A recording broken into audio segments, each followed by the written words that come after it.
جب ماہ سیام رمضان المبارک جلوہ گر ہوتا ہے، جنت کے 8 دروازے کھول دیے جاتے ہیں، جہنم کے دروازے بند کر دیے جاتے ہیں اور شیاطین جکڑ دیے جاتے ہیں۔ اللہ جل شانہ اس موسم رحمت میں خاص عنایات اپنے بندوں پہ فرماتا ہے۔ ایک نفل ادا کرنے سے فرض ادا کرنے کا ثواب ملتا ہے اور ایک فرض ادا کرنے سے 70 فرائض ادا کرنے کا ثواب ملتا ہے۔ اسی طرح راہ خدا میں 1 روپیہ دو گے تو 70 روپے خرچ کرنے کا ثواب ملے گا۔ اسی طرح باقی نیکیاں بھی جتنی بھی ہم کرتے ہیں، وہ ایک نیکی کریں گے تو 70 گنا اجر ماہ سیام میں ہمیں نصیب ہوتا ہے۔ اس لیے اہل ایمان کا یہ طریقہ ہے کہ وہ اس مہینے میں کثرت کے ساتھ تلاوت کرتے ہیں، کیونکہ ایک مرتبہ اگر قرآن مجید پڑھ لیا تو 70 مرتبہ قرآن مجید پڑھنے کا ثواب نصیب ہوا۔ ماہ سیام میں چونکہ شیطان بندھا ہوا ہوتا ہے، تو ہم اپنے آپ کو نیکی کی طرف اگر لانا چاہیں تو اتنی رکاوٹیں نہیں ہوتی جتنی عام دنوں میں ہوتی ہیں، لیکن اس کے باوجود بہت سارے لوگ ہیں جو رات کو بڑا پکا ارادہ کر کے سوتے ہیں کہ میں صبح وقت پہ اٹھوں گا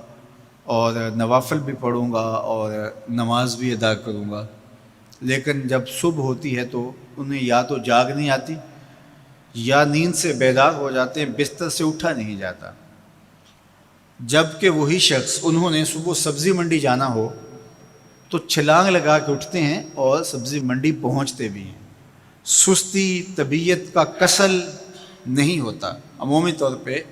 ہم اپنے آپ کو بیمار تصور کر لیتے ہیں اور سستی اور کسل کا نام دے کر کے، بہانہ دے کر کے ہم کہتے ہیں کہ بس کیا کریں، ہم کو ارادہ کرتے ہیں روز لیکن ہم سے اٹھا نہیں جاتا، بس طبیعت اس طرح کی ہے، کسل ہے، سستی ہے۔ یہ بات ذہن میں رکھیے گا کہ ارادہ کرنے کے باوجود بھی صبح جب ہم اٹھ نہیں پاتے یا کوئی بھی نیکی کا کام ہم کرنے کا ارادہ کرتے ہیں تو ارادہ کرنے کے باوجود ارادہ ہی رہ جاتا ہے، ہم کر نہیں پاتے، تو اس کا سبب یہ ہوتا ہے کہ بہت سارے ہم گناہ کر چکے ہیں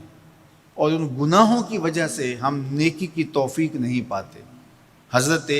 حسن بصری رضی اللہ تعالی عنہ نے یہی وجہ اس کی بیان فرمائی ہے۔ تو اس کا بہترین طریقہ یہ ہے کہ توبہ کی جائے، اور توبہ بھی سچے دل سے کی جائے، رو رو کے اللہ سے گناہوں کی معافی مانگی جائے، اور سچے دل سے جب توبہ کی جائے تو پھر سارے گناہ نہ صرف مٹا دیے جاتے ہیں بلکہ ان کو بدل کے نیکیوں میں تبدیل کر دیا جاتا ہے۔ تو ماہ سیام کے اندر پختہ عزم کریں اور اس عزم کو عمل کی شکل دینے کے لیے سچی توبہ کریں کہ ہمارا یہ رمضان اس طرح سے گزرے، یہ مہینہ اس طرح سے بسر ہو کہ ہم اس مہینے میں اللہ تعالیٰ کی قربت حاصل کر لیں، ہم گناہوں سے پاک ہو جائیں اور ہم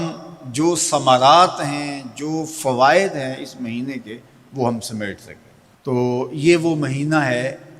جس کے انتظار میں میرے اور آپ کے آقا و مولا اپنی آنکھیں لگائے ہوتے تھے اور دن گن گن کے وقت گزارتے تھے کہ ماہ سیام آ رہا ہے۔ تو اس مہینے کا عزت کے ساتھ، تکریم کے ساتھ، اعزاز کے ساتھ استقبال کرو اور اس کو پلکوں پہ بٹھاؤ، اس کو دل پہ بٹھاؤ۔ اس مہینے کی تکریم یہ ہے کہ اس میں ہر برا کام چھوڑ دیا جائے۔ اگر کوئی شخص برا کام نہیں چھوڑتا اور روزے رکھتا ہے تو میرے اور آپ کے آقا و مولا کا ایک فرمان سن لیجئے، من لم یدع قول الزور والعمل بہ فلیس للہ حاجۃ فی ان یدع طعامہ و شرابہ۔ فرمایا کہ جو جھوٹ اور برے کام نہیں چھوڑتا، اس کے بھوکا اور پیاسا رہنے کی اللہ کو کوئی ضرورت نہیں ہے۔ تو روزہ خوراک بچاؤ مہم نہیں ہے جو چلائی جاتی ہے، بلکہ یہ تزکیہ نفس کا موسم ہے، باطن کی صفائی کا موسم ہے، اور باطن کی صفائی نہیں ہوتی جب تک ہم کوشش کریں۔ آپ کے بدن پہ بہت ساری میل چڑھی ہوئی ہے اور جمی ہوئی ہے بدن کے ایک ایک عضو پہ میل، تو آپ پانی میں چھلانگ لگا کے باہر بھی آ جاتے ہیں تو میل نہیں اترتی، چلو کچھ نہ کچھ فرق تو ضرور پڑ جاتا ہے، لیکن میل نہیں اترے گی۔ میل کب اترے گی؟ جب آپ اپنے بدن کو مل مل کے اس کے اوپر صابن لگا کر کے اچھی طرح سے اس کو جب اتاریں گے محنت کوشش سے، تو پھر آپ کا بدن مہک جائے گا، ہلکا پھلکا ہو جائے گا، میل اتر جائے گی۔ یہ موسم رحمت ہے، اللہ کی رحمتوں کا می برسے گا، اس سے کچھ نہ کچھ فائدہ تو ہوگا ہی، لیکن حقیقی فائدہ وہی حاصل کرے گا جو اپنے گناہوں کو مل مل کے دھوئے گا اور اپنے آپ کو صاف کرنے کی کوشش کرے گا۔ تو اپنے من کے میل اتارنے ہیں، اپنے باطن کے میل اتارنے ہیں، اپنے اعمال کی درستگی کی کوشش کرنی ہے۔ صلاۃ التراویح مسجد میں نہیں آ سکتے تو گھروں میں پڑھ لیجئے، جس طرح بڑی عمر والے لوگوں کو، بیمار لوگوں کو کہا گیا کہ آپ گھروں میں پڑھ لیں، بچوں کو کہا گیا، لیکن چھوڑیے گا نا، یہ رمضان المبارک کا خاص عمل ہے۔ آج کل دین بیزار طبقہ مختلف جگہوں پہ بیٹھ کے مسجد پر، مدرسے پر، تراویح پر، ان چیزوں پر تبصرہ کر رہا ہے اور اتنا ہلکا ثابت کرنا چاہ رہا ہے ان امور کو، جس طرح یہ چیزیں ہوتی کچھ نہیں ہیں، جبکہ ماہ صیام کے قیام پر میرے اور آپ کے آقا مولا نے بشارت دیتے ہوئے فرمایا، من قام رمضان ایمانا و احتسابا غفر له ما تقدم من ذنبہ، جس نے رمضان المبارک کی راتوں میں قیام کیا ایمان اور محاسبہ نفس کے ساتھ، اللہ اس کے پچھلے سارے گناہ معاف فرما دیتا ہے۔ یہ بہت بڑی دولت ہے، تو اس دولت کو ضرور سمیٹیے گا، ضرور حاصل کیجئے گا، من کی ستھرائی، عفت اور پاکیزگی کا سامان کیجئے گا۔